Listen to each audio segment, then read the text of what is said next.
We are constantly bombarded and told time and time again we must eat healthy foods.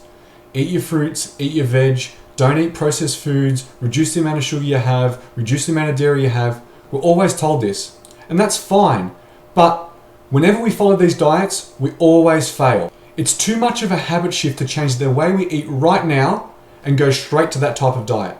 For most of us, that diet doesn't suit our lifestyle and our situation right now. I could write you right now scientifically the best diet in the world. And I'm sure that online trainers and gurus have tried to sell you that type of diet. But if you can't follow it and adhere to that type of diet, it is totally useless. It's not even worth the paper that is written on. Now, hands down, the best diet for you is one that you can follow and adhere to in the long term.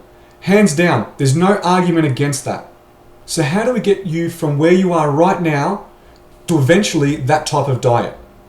Well, I'm going to give you 2 strategies that you can follow right now that will set you up for success. Strategy number 1, find out what are your non-negotiables. What foods do you have to have in your diet for you to keep sane and for you to follow this diet in the long term? Maybe that is, I have to have a coffee and a muffin every morning. If I don't have that, I'll go crazy. Maybe it's, I need to have a dessert at least once a week to keep me sane. I need to have a piece of chocolate every night. Whatever that is, find out what your non-negotiables are. List them down, and then you set the rest of your diet up to accommodate those non-negotiables. Because they are important. That's what's going to keep you sane, and that's what's going to keep you on the right track and consistent with your diet.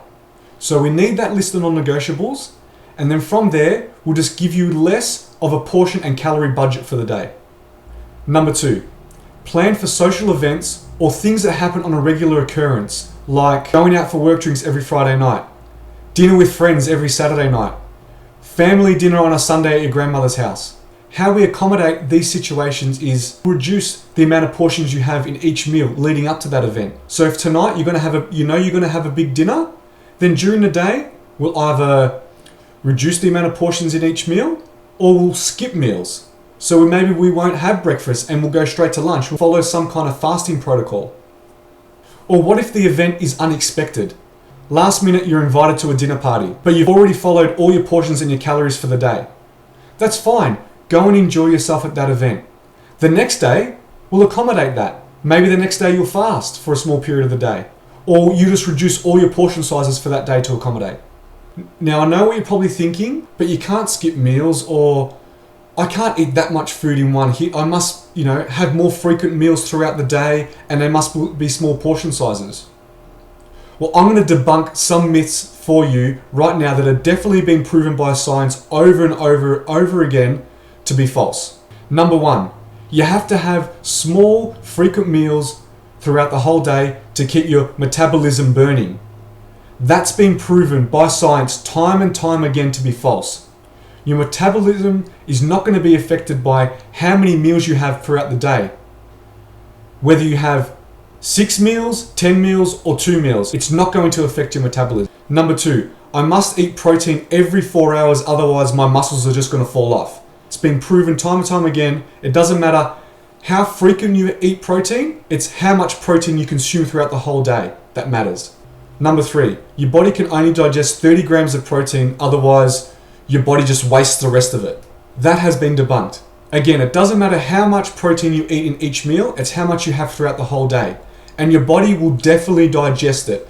Ever eaten a big steak? Think that, my body's not going to digest all that protein because it's just too much for it to take.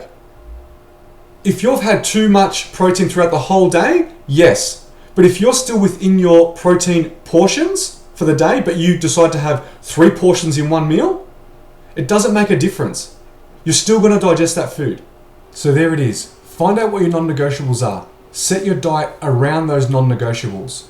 Then plan ahead for events and make your diet accommodate those events so that you can enjoy your lifestyle and have a diet that you can stick to in the long term and be successful.